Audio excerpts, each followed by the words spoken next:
Hallo und herzlich willkommen zur Leuchtmasse, dem Uhren-Podcast mit Ralf, Uhren sammeln mit Sinn und ohne Verstand. Heute geht es weiter mit unserer Interviewreihe. Die Loomplotters waren ja auf der Dubai Watch Week und haben dort verschiedene Leute aus der Uhrenindustrie interviewt. Und heute geht es weiter mit einem Interview, das Rajiv und ich zusammen gemacht haben mit Mike Manjos.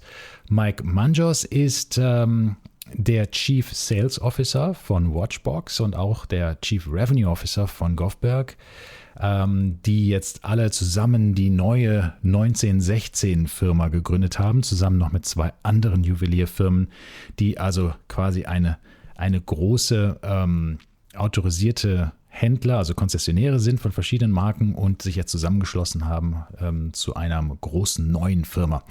Und natürlich Watchbox gehört dazu, das ist also deren Pre-Owned, also Sekundärmarkt, die Gebrauchtuhrenhändler. Und die haben Stationen weltweit mit Watchbox. Die gibt es in verschiedenen Regionen, zum Beispiel hier im Mittleren Osten, in Singapur und ich glaube irgendwo in China haben sie dann auch noch ein Geschäft, dann in der Schweiz selber und in verschiedenen europäischen Ländern und natürlich besonders in den USA auch dort. Ja.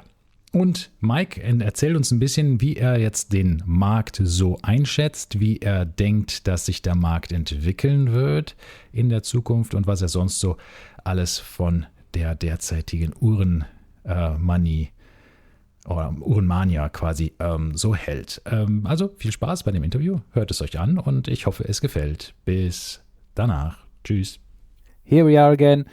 The Loomplotters live from the Dubai Watch Week, and today it's Rajiv and Ralph together with Mike Manjos. Welcome. Thank you so much for having me. It's really a pleasure to be here with you guys. Thank you for being with us. It's always a pleasure to have you.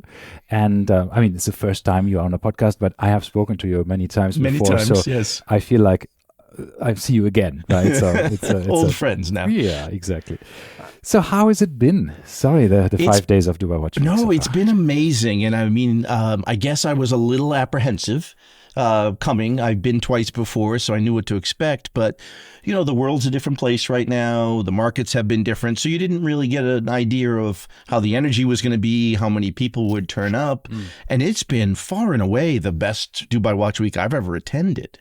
Yeah, it's for us. It's also tough to think, how can it get better? How will it be now overrun with people because it's so popular right now? Everybody wants to come, and you think like, oh, it was a bit of a secret tip, right? And it was our little thing where we could be so intimate with everybody. Yes. I mean, it certainly got a lot more popular. I mean, let's take a step back. I mean, the Siddiquis do an amazing job here, and I mean, nobody more gracious.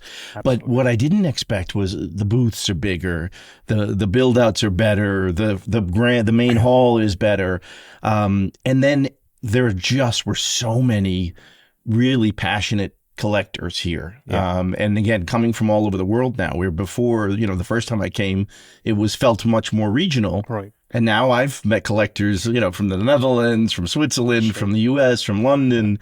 And we just keep bumping into people every day. Totally. I have such a interesting amount of friends from Germany, from Switzerland, from all over the place who actually came here just for Dubai Watch Week. Yes, and people like rolled it into a vacation, and I mean, like we've been talking about it for years now. Is you know, like if you really are a serious collector, you have to come because the opportunities that just happened by accident here are incredible. And I mean, it started for me for the first night. I'm standing outside waiting to start, and you know, Rexep comes over and says hello, and I'm like, that just doesn't happen anywhere else.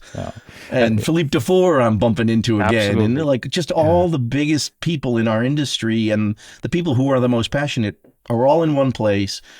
All have their guard down. There's just a different environment here that's much more open. Everyone's going and having dinners and drinks, and you know, you can't go anywhere without bumping into somebody for a drink or a snack or a coffee, and it's just great. It's so relaxed, and if you choose a really nice a strategic location, and you see the entire time like CEOs of watch brands walking past, and you think like, everybody, you don't know who you're going to bump into, but it's really the people who are passionate about what we do, and from all sides of the industry. I mean, people like us, the brands, the collectors, everybody's here. All the influencers are here. Yeah. Some of the guys from New York that we're friends with. Right. They finally made the trip over. And I don't think they always did. And I think it's becoming much more important for everybody to make it here. Right. Yeah. And I think another aspect is the education.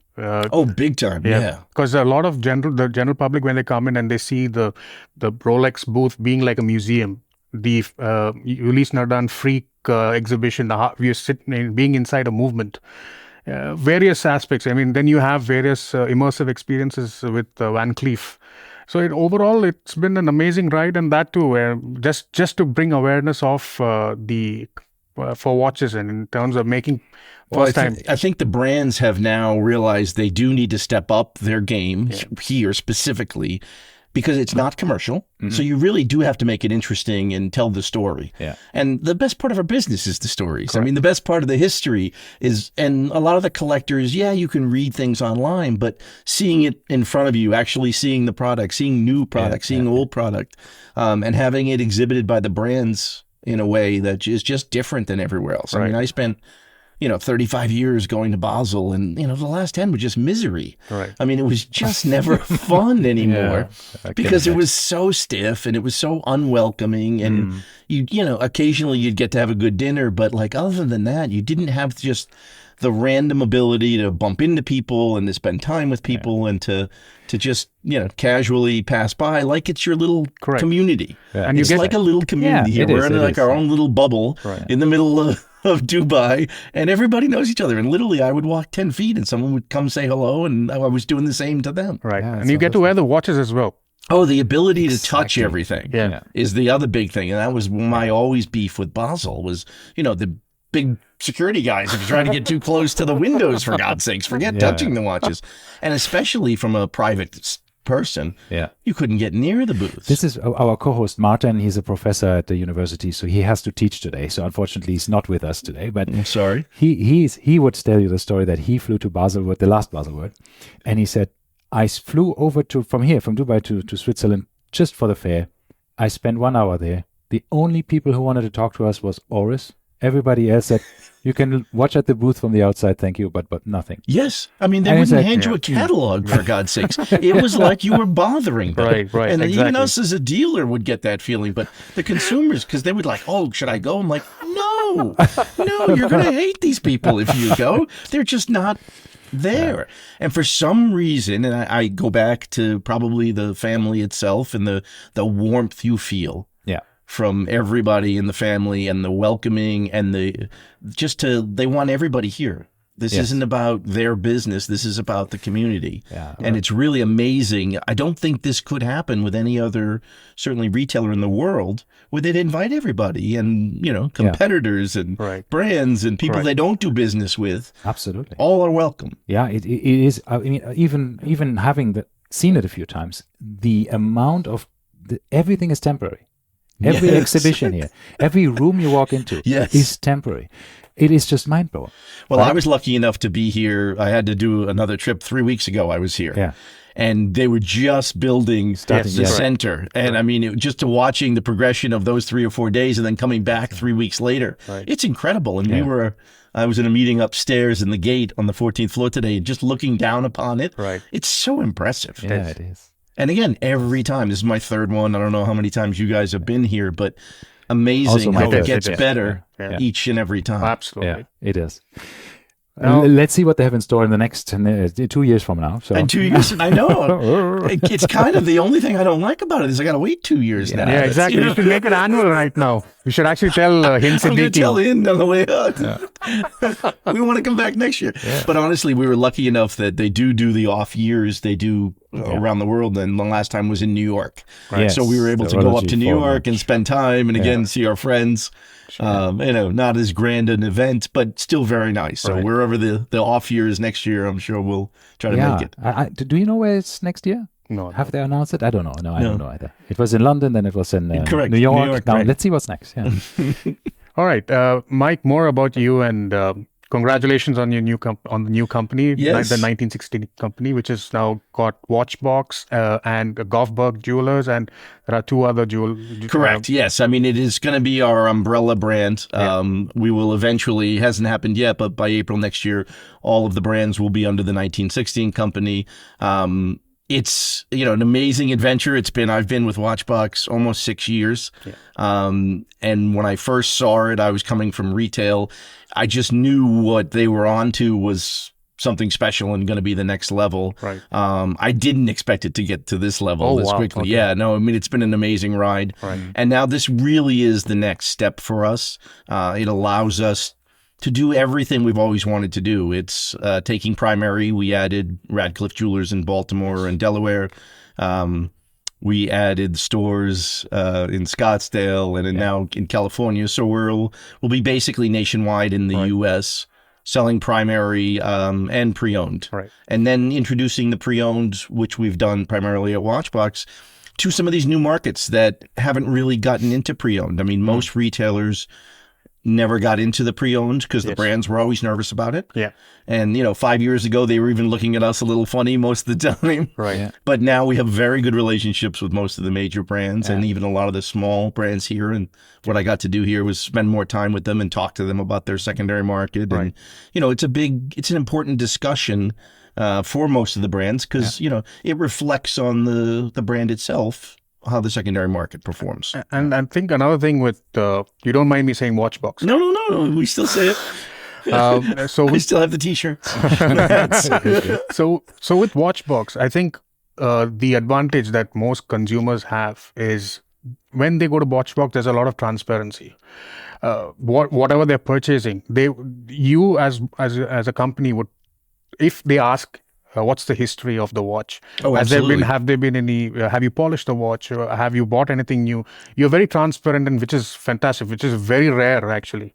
And that transparency is what leads to a lot of, for me at least, I kind of feel very comfortable when I know what exactly has happened. Well, when Watchbox was launched, the vision was kind of threefold. It was to try to take the pre-owned experience and bring it to the same level that you would get when you're buying a new piece. Correct. So, treated properly, greeted properly, spend time with it. We didn't really want to be a click and buy business, which most people had gone onto the internet, just wanted you to click and buy. Yes. Yeah. We hate click and buys because then we don't know you and we have no relationship. And we're all about building the client relationship. And I want to know what else you have. And I want to know what you're interested in because, a lot of times if I get something great, it will never make it to the website because we know somebody who likes these kind of things and we'd rather give it to a friend. Right. And that's what you want, right? You want something like it's like a partner, somebody also looks a bit out for you. So like, you know what, with the things that you have in your collection, I think you would love that piece. Correct. And that's always been a big part of it. I mean, our repeat business is,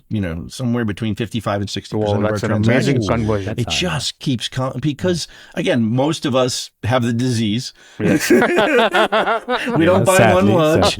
And, there's always a time when you got too many and you need to cull the herd a little or trade or do, go in a different direction. And transparency is a big part of that. Yes. And we always wanted everything to be, biggest things we did was we own all of our own inventory, which again was very different in the industry. Most people try to get inventory and don't have the capital to own it, but we wanted to own everything. We put our own money in a piece. We restore it to bring it to the highest level possible. And then we'll tell you everything we did or didn't do and why. Right. Because we give it thought. No. Yeah, we're not going through standards. You might find a 30-year-old Rolex on there that wasn't polished, and there's certain longas that I don't want to touch. Yeah. And certainly some of the older pieces, but something else, we're going to try to bring it up to new. And we have a philosophy that we're happy to share and talk about. Right. But again, it's that ability to communicate with the clients. I think we both have dealt multiple times with Watchbox. Selling as well as buying. Yes. So and it's just a painless and trusted. Yeah, and that's the important thing, and it took some years to get there. I mean, definitely at the beginning it was a challenge to get everybody's confidence, and especially some of the big brands. Right. But then they saw what we were doing and how we were doing it, and now that I think the 1916 is a culmination of that. Right. Yeah. Because now we're authorized for many of the biggest brands in the world and pre-owned, and some of the brands you're going to get involved in pre-owned, some are not. So to a certain extent, I see a big similarity there between you and the Siddiqui family, because you both are trying to educate the public, you with your social media presence as well. Yes. Right? From the beginning. From the beginning, the education. Get the infect people with a bug, right? Well, the one thing that, we happen to have what I consider the biggest weapon in the industry, and that's Tim Mosso. I mean, he knows more about watches than any human you'll ever meet, and does it all off the top of his head. I mean, I sit there and stare and be amazed. We have cracked his secret. So Rajiv has a new watch. I'm not saying which one it is, but Tim hasn't seen this watch before. And he handed it over to him, and Tim was like, oh, I can see the very, very incredible tolerances of the bracelet, and this is a sapphire crystal that is boxed but also angled, and here the supporting screws on the side. And you could see he was writing it in his Wikipedia in his head. In his head. I know the next time he has it. He has it all. Yes, he just absorbs it. Yeah, but the thousands and thousands of videos, and that was always the thing that that wasn't something that makes money for Watchbox, but it builds trust and it builds the community, and millions of people go on that and depend on it. And sometimes when I'm looking at something watch, I'm like, what about them? I bring up Tim's video. Yeah. He'll tell me everything there is to know about it. Totally. It's wonderful. But the Siddiquis have done the same thing here to educate. And we've been blessed to be partners with them here in the region for the last 5 years. And it's just a wonderful experience. Yeah. Speaking of videos. Yes. I remember I started watching the Watchbox videos in 2019. And you used to be pretty active at one time with Market Wrap. And we used to always know what were the hot watches, what were the watches that Watchbox was interested in. Suddenly there was complete radio silence. Yes. So I did Market Wrap. I started actually about 2 weeks before COVID started. Yeah. And we did like 2 or 3 episodes in Philly. And then all of a sudden we were all stuck home. Yeah. Then I was doing them from my kitchen table because there was no other choice. And I didn't have much else to do. So we did that. And I was the one consistent person. We did 100 episodes without missing a week. So no matter where I was in the world, we would find a way to film, and we did it every week. And then we just felt like it was time to give it a rest. And I think my boss thought I was spending too much time doing videos. So we took a break for a few months. And then about 3 months ago, we brought it back on a bi-weekly cadence. Right. Because it's every other week. That's good. It's good. We want to know when you're back in Philly and what the local football team did. I'll be back in Philly on Wednesday. And your family, about your family, what your boys are doing. And yes. No, it's, again, I think the part that I love the most is people now know who I am. I mean, I've been in this industry forever. My dad was a watchmaker. I've been doing this almost 40 years now. But now, like, people think they know me and it's friends, and they kind of do. And I love that. Right. And it is personal to me. Everything I do in this business, I love this. I mean, I go to work every day and have fun, and I'm the first one in the office, and I spend a lot of time with the buying and selling side is what I do. But it's so exciting because every day is different and we don't know what we're going to see. And that's the fun part. And it's all about family and the watches. And now my second son is in the business. He works for us at Watchbox. Oh, wonderful. He does data analytics for us. Oh, nice. Yeah. So he works about 10 feet from me and yells at me when my inventory is too high. Dad, stop buying. Why are you buying these watches? It's horrible. I'm like, I love that watch. So I think sometimes we do buy things because we love them. I think you just said was very, very interesting, especially from a social media perspective. People think they know you because you are so often in their homes, on their screens, right? Yes. So they think they have a relationship with you. But since there is an authenticity, because I can vouch, you are the same person you're on the videos. Oh, so God, yeah. No, it is me. I'm not like, they made fun of me when I first started doing this. They're like, oh, you can't dress like that. You can't be like, this is what I wear. I'm sorry. People make fun of me all the time. Yeah, they do. Because I wear blue check shirts. I have 24 of them. My wife makes fun of me because, like, can't you wear something different now? That's what I wear. My wife I wear blue blazers in different variants, but always. I love blue I love check blue. shirts I'm a as blue well. guy. And my wife always says, "You're a tablecloth. You're wearing Yes. a tablecloth again." And I was like, "Yeah, but I love it." Yes. What can I do? And I right? also, they make fun of me for my pronunciation. You know, I'll never be a French scholar. But, you know, so I like to take the abuse, but I just take it because it is who I am. It's like, you don't have to like me. You know, my kids like me. My dog likes me. That's all that matters. See, these are the things. Sorry, Rajiv.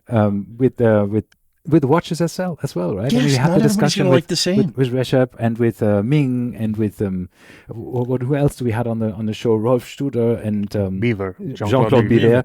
His new watches are a bit eccentric. They are a bit out there. They're not for everyone, right? Maybe they will grow on people, but not everybody has to like them. Correct. At least you have an emotion, right? Either positive or negative. And that's what I love. And it's funny because you bring that up, because one of the pet peeves I always had was I felt like certain people in this industry had gotten to the point where they loved everything because they wanted to be ingratiated by the brands, and they needed, from an advertising standpoint, you know, some of the commercial part of it was, you know, you always had to say wonderful things. Well, you can't like every watch that comes out. Correct. And you can't think every watch makes sense. And sometimes I look at watches and I'm like, where did they come up with that price? Or we're on either side of the No, you are quite vocal in that. I am. And I get sometimes I get in trouble. I had to make a couple apologies here. I can imagine.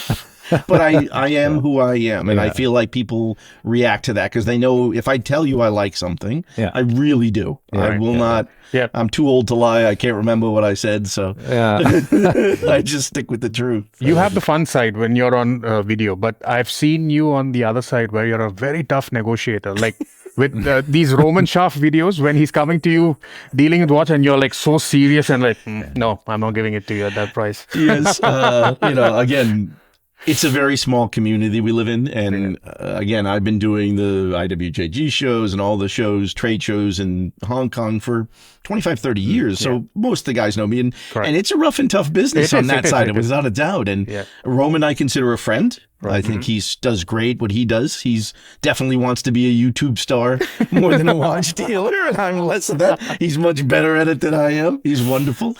But yeah, no, we go back and forth. And, you know, I'm like, shut the damn camera off. We're doing business here. You know, so yeah, I don't want to be on film 24 hours a day like some people, but it is a good part of the business. And yes, I grew up. I mean, my background, I was an accountant. So, I mean, my first job out of college, I was the CFO for the company. So I do have the financial side of it. And, you know, we run a profitable business, and we're proud of that because not everybody did. We didn't go into this just to build volume and not make money. Everybody has to eat, and we have lots of great employees that, you know, we take care of. And everybody has a family. So yes, there's a business part of it. But we can still have fun. But yes, I can be tough. I've been told I can be a little rough. Now, about the markets, there was a time when COVID hit, everybody was circumspect about how the markets were going to move. And then the meteoric rise. Yeah, no, it was very interesting times. And I can remember it vividly only because, you know, I was stuck home like I'm sure all of us were. Yep. And with my wife and 3 boys who were all miserable that we were all there. And we were having some very serious conversations because, you know, for the first 4 to 6 weeks, you know, most of the business was shut down. Nobody was really transacting.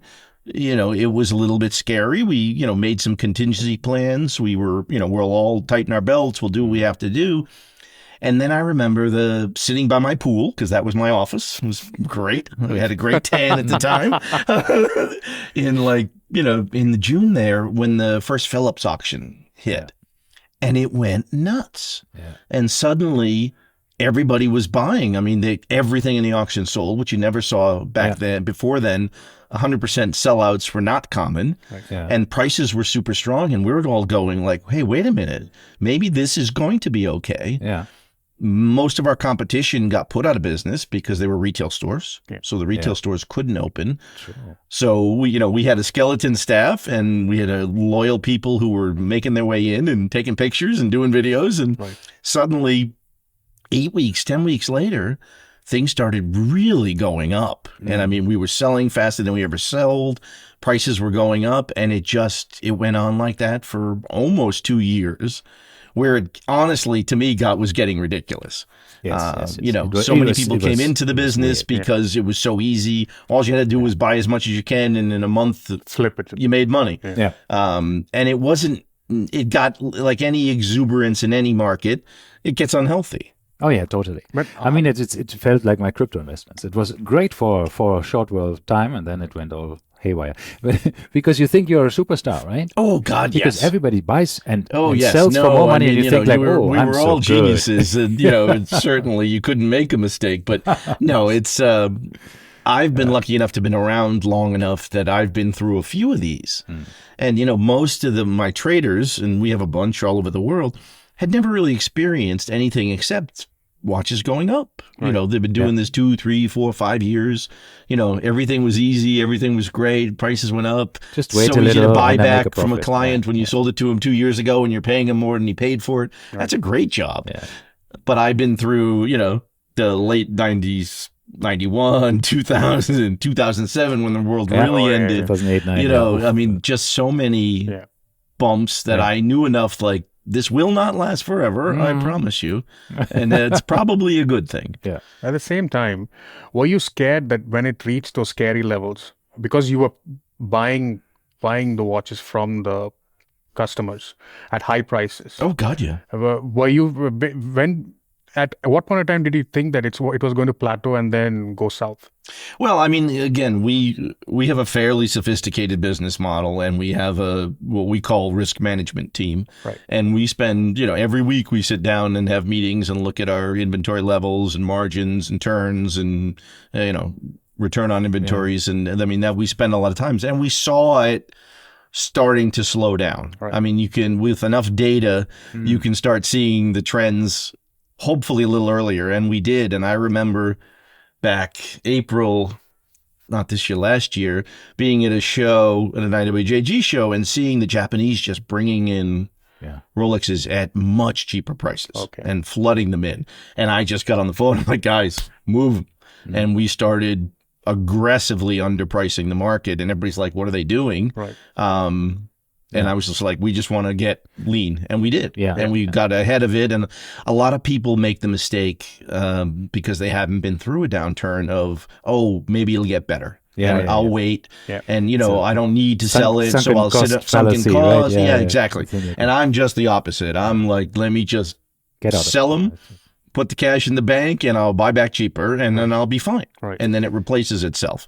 But it's that first hit you have to take, and like make some people nervous. But we did do it aggressively, and it was, thank God, the right decision. Yeah, it's the old advice that you always have also in finance. I mean, you're in finance too, so I mean, I'm not, but I studied economics. That if you have that money that you can get for that watch right now, would you put it in the same watch? Correct. If no, then sell it. Correct. Exactly. That's not the watch to have. Right? And there was, I mean, it also has now helped us because, one of the other downfalls of the COVID era, or which killed me, was you just were getting people who only wanted 5 or 10 of the same watch. Yeah. And it was like, they only wanted it because they thought it would appreciate, or it was the Instagram hot thing to have. Yeah. And it's like, you don't even like a Nautilus. And like, I don't like a Nautilus. I say it all the time. I never liked them. And like, why is this watch, do you think, worth $200,000 that was worth 25 years ago? I just don't see it when there's that many of them out there. Now, you give me a one of, Yeah, and then you learn that it doesn't even have a stop second, and you think, it was never the best piece for them. Again, I was a Patek retailer. It would sit. Everybody wanted, perpetuals and perpetual chronos and the great stuff. Yeah. But the Nautilus was just kind of a sidebar. And then it became what Patek was being known for. And I don't think that was healthy. Right. Yeah. And even during COVID was the rise of the independents, like Journe. Yes. The Bethune, all these big brands, they've all came to the realm. Because I remember when I bought my only Journe, it was during the pre-pandemic, I had a 15% discount. Yes. I had discounts on it was not unusual that you would be able to it. I mean, I was a Journe dealer from, I think, 2003. and we had, you know, an Espas, so we had black labels and other things. And it was a hard sell. Correct. Because we had Paddock next to it. And, you know, to convince somebody to buy a Journe instead of a Paddock was always more of a challenge. But then, you know, the Journe thing, you know, we certainly took a big position on, and it worked out okay. Well, a lot of people talk about it even now. You gotta give that to Danny Govberg. I mean, he saw that way ahead of anybody else. And I mean, when I arrived, you know, 6 years ago, I went into the safe and I'm like, why do you have this many shorts? I mean, I used to sell maybe, you know, 5 or 6 a year in the secondary market, and here suddenly there's a drawful. He's like, they're undervalued. And he's just like, I see it. They're totally undervalued. Buy them all. Wow. And that was the directive. Right. And put them away. And he did. Wow. Yeah. And slowly, you know, the market went up and up and up. And, you know, even today, I think it's probably still one of the strongest independents, even though it's come down a little bit. Yeah. But again, people understood the rarity. And I think that's what people need to really get is one, you know, buy what you love, not what's on Instagram. Right. And buy things that are truly rare, especially with the independents, because, you know, the chances of you doing well are much better than buying something that they made hundreds of every year and are out in the market. I think buy smart, right? I mean, if you know that the watch is being trading for a high premium, maybe wait. Maybe if you really want, try to be on a waiting list if that's any reasonable thing, and unless they make you buy all of these other things that you don't want, right? Correct. And that's a whole other conversation that we can get into. But other than that, if you want something and you really think this is the watch that I really love, maybe buy it pre-owned, right? Let them, you know, you have already the discount, or on the gray market, or wherever you can get a discount. Well, it's funny you say that because like I was doing pre-owned watches, you know, way back in the day. And the attraction of pre-owned watches was always they were less expensive. Yes, correct. You know, this concept that a pre-owned watch is more expensive is a very new concept. 100%. And still a little foreign to me. Right. You know what I mean? I mean, I'm a value buyer. I've always been. You know what I mean? I love watches, but like if I could get a good value on something, of course I'd rather do that. Right. Yeah, no, it's a weird and thing. And hopefully, you know, we'll go back. Now, certainly, I don't think we're ever going to see, you know, Daytonas and Nautiluses trading at retail or under in the secondary market. But there's a good chance that a lot of these other brands even that just when everything was over retail, and on brands that used to be hard to sell, suddenly we're trading at 50% over retail just because you couldn't get a Nautilus. That's where it got crazy. And that has corrected and mostly come out of the market now. Yeah. Now, I had a similar instance like for when I went to the FP Jones boutique in Dubai, was looking at the Chronometer Blue. Yes. And they were laughing at me saying that it's impossible to get. However, we have the Chronometer Sovereign. And that's when they said, we can offer you a discount. And I was like, it looks exactly like that of the Chronometer Blue. And then I bought it, and I mean, the rest is history. And now you can't even get those watches. You can't even get that, and it's a great watch. And to me, that's so iconic of what Journe does. That's the other thing I love, and one of the things I love, you know, just wandering through here. I love watches that you can look at and you know who made it. Yes. From across the room. And those are my favorites. And that's what I've always loved with Rolex. I'm a big Rolex guy. You always know you're wearing a Rolex. Patek's the same way. Journe's very much the same way. A Lange & Söhne, you love. I mean, we talked about that the other day. It's like you look across the room and you know. Yeah. I mean, it may not always be the prettiest one, but like it's a Lange. It has design language that you can see. And, you know, I spent the first night, you know, chatting with Max and like seeing his new piece. Amazing. But it's, you know exactly whose watch that is. Yeah, I think this is the one of thing that the Dubai Watch Week does to me is I was pretty set on an overseas because I just like the overseas. But now that I've seen all of these nice independent brands, I've spoken to Christian Ferrier and Max Büsser and Edouard Milan and all of, I'm thinking like maybe, you know, the new Streamliner looks so cool. And, the new Streamliner is very looks cool. amazing. It really is amazing. And the Laurent Fourier, the tourbillon, the salmon dial that just won the prize. It's like, that's such a stealth watch. No, there's so many good choices. But I've also been a bit Vacheron fan. I've always loved the classic Vacherons. I mean, again, I chase, and again, the kids make fun of me because I get excited every time we get a 1921 and the triple calendars and all that stuff is just, to me, I love. And that's fun. But the overseas are still, but now they're back to, you know, basically a retailer under watch, which is where they should be. Yeah. Which is great. And even the perpetuals gorgeous, but they shouldn't have been 200,000. Right. Yeah. But at 100,000, they start making a lot of sense in full gold. And that's why a lot of people, when I talk to people who tell me, the pre-owned market is dead, the dealers will all die. And I thought, why? Because the prices come down. I said, these are dealers. They transact. They buy cheap and sell for profit. They will do the same thing. They Correct. Just, At a different level. Yeah. No, it's just what's going to happen is it is going to get thinned out because everybody in the last 5 years became a dealer because they could go buy a Rolex for 10,000 and sell it for 14 the next day, and that made you a dealer. It doesn't make you really a dealer. Well, a lot of people ended up being in trouble. I mean, recently we've heard about somebody being caught up with the FBI. And I was not that upset because I watched that go on for a few years just because again, been at this forever. I've seen these kind of guys come and go. Fly-by-night operators. Yeah, nobody goes up that high, that fast. Right. Nobody who pays taxes. Nobody who pays taxes. Yes, exactly. So I was not unhappy to see that, but it's not good for the industry. Yeah, so, I think it separated the boys from the men, right? Yes, and that's what it's going to do now. And there's so many good guys in this business now and all over the world, which is fun now. Yeah. And we all know who the good guys are. And I think everybody has a pretty good idea who the not so good guys were. So I think we'll thin out some of the smaller guys because it does take a lot of capital to do certainly what we do with any of these big brands. I mean, that was always the challenge for independents was capital, because if you had a watch that took a couple of years to make, there was no capital coming in. So they've figured out now, and hopefully with the pre-orders, most of the small brands will still stay strong. Yeah. That's always my fear is, a downturn hurts them as well. Yeah. And the sub-suppliers, we hear stories of them, getting less orders because a lot of the brands produced too much for a couple of years. Yeah, and this is the typical circle of life, right? Yes. So they overproduce, then it gets offloaded somewhere, and then it comes for a big discount, which means then the brands have to discount, and then everything is just yes, it goes off. Everybody reduces production again. Well, and also for 2 years they were saying, oh, it'll never go back. It's never going to go back. And no, it may not go back to the way it was because COVID did. One thing is it got more and more people into watches. Yeah. So the market is definitely broader than it's ever been. And to your point of, pre-owned dealers not doing business, we're doing more units than we've ever done. Yeah.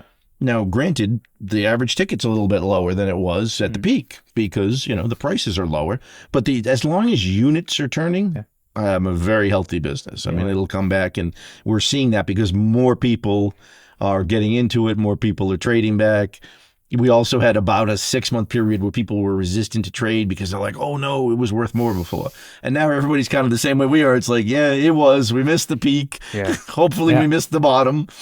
Somewhere in between, we'll all trade. No, I mean, this is where we have a love and hate relationship with pre-owned dealers, because when you want to sell, you look at the highest price on Chrono. If you want to buy, you look at the lowest price on Chrono. Yes. Obviously, right? Chrono makes me crazy. Yeah. And then when you eventually then have to realize for yourself, like, well, that's what it's worth at the moment. What to do, right? I mean, and you guys are at least, this is the love-hate relationship I personally have with Watchbox.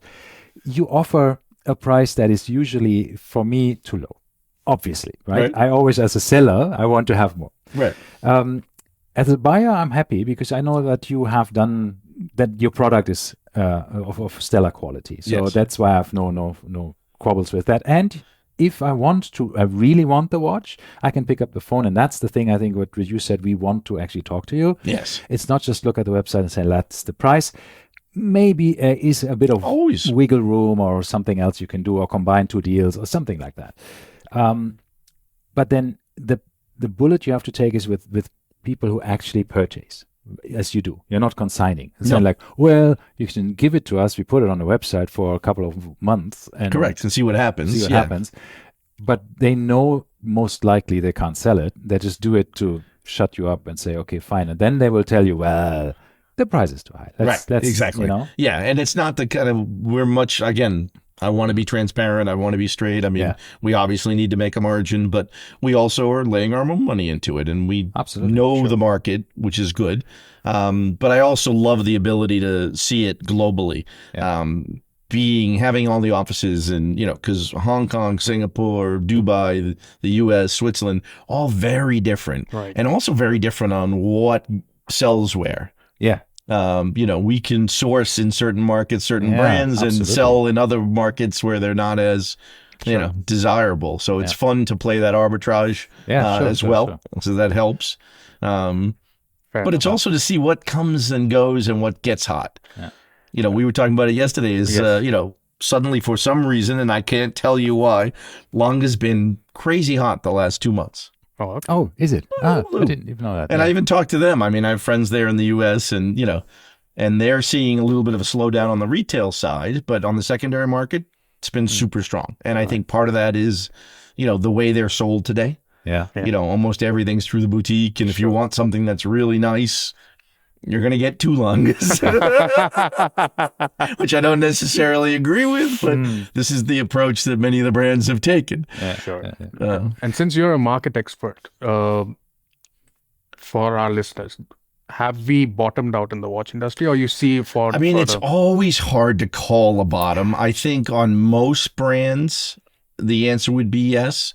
There are a few brands that I think still have a little bit of ways to go. And they're basically the brands that really shot up to the sky. It's not hard to figure out. Yeah. So I think there are certain areas that still have some correction to make, but like we're seeing the Rolex trading is super strong. Patek seems to be very strong, especially in the iconic ones. I mean, the Aquanauts and Nautiluses are trading regularly, quickly at a certainly much reduced level from the peak, but now it feels like we found the level because the volume's back. Yeah. Right. There are other brands where the volume is still 30-40% below peak, and that just tells me. Right. Yeah. And most dealers, there's a lot of dealers who won't touch some of the other brands now. So I still think there's probably another 6 months worth of correction on certain brands, but the core pieces feel like they've been pretty steady, and the auctions seem to indicate that as well. Right. I mean, we were very nervous, honestly, the last auction, Switzerland, because there was a lot of pieces hitting the market at one time. Yeah. I mean, you're pushing out, 800 to 1,000 pieces in a 4-day period in a market that's uncertain, and the world that's uncertain. I mean, the other thing that people forget is, we're in a economic environment, and the world is a little bit more unstable than it was certainly 2 years ago in a lot of different areas. And that certainly doesn't help anybody's perspective. But that's one of the things that I was so surprised here was that you wouldn't know there's a problem in the world being in Dubai Watch Week for the last 5 days. I've never seen more happy people, more positive people, more great energy. I mean, it doesn't exist, and then we'll go back home, and there'll still be some problems going on. We will overcome it, but we will get through. Yeah, we'll get through it. What are you wearing at the moment? I am wearing my Rolex GMT Meteorite. I am almost always a Rolex guy. I mean, I have a bunch of other watches, but I tend to wear my Rolexes the most, and certainly every day. I travel a lot, so I've GMT is lovely. I love my GMT. I had my Batman for a number of years, and I got this a year ago in May. I had 2 sons graduate from college the same year. Oh, okay. So instead of buying them a present, I was like, I paid for your education. Exactly. Daddy's getting a present. Yeah. So I bought myself a watch to commemorate their graduation. That's a very good way to see it. Yes. So you guys now find your own jobs. Exactly. You guys can go on your own now. I'm taking the savings that I have now. Exactly. No tuition fees. 2 tuitions that I don't have to pay this year. That's exactly. Because I went a number of years without really buying a lot of watches because that's not my cheap. wife's looking at me going, we're paying 2 tuitions and you need another Rolex. I don't think so. Okay, dear. I specifically love meteor dials, and I still need to have one eventually. I've always been a meteorite guy, and I mean the fact that Rolex did it in a number of models and have now gotten rid of a few, I love them just because each one's distinctive. Yes. But there's so many other great brands like the Jaeger triple calendar meteorite. That's a wonderful. I love that watch. I buy that every time I can find one. Yeah. And they're such a great value. Because there's a small premium. What is it? Under 10,000. Under $10,000 you can buy a watch like that with an incredible dial. And there are other companies. The movement, of course, Yes. I mean, everything about it is to love. So that's the other thing I tell people is there are still terrific values out there in the market because either the brand hasn't been discovered or people forget and it's not the hot thing.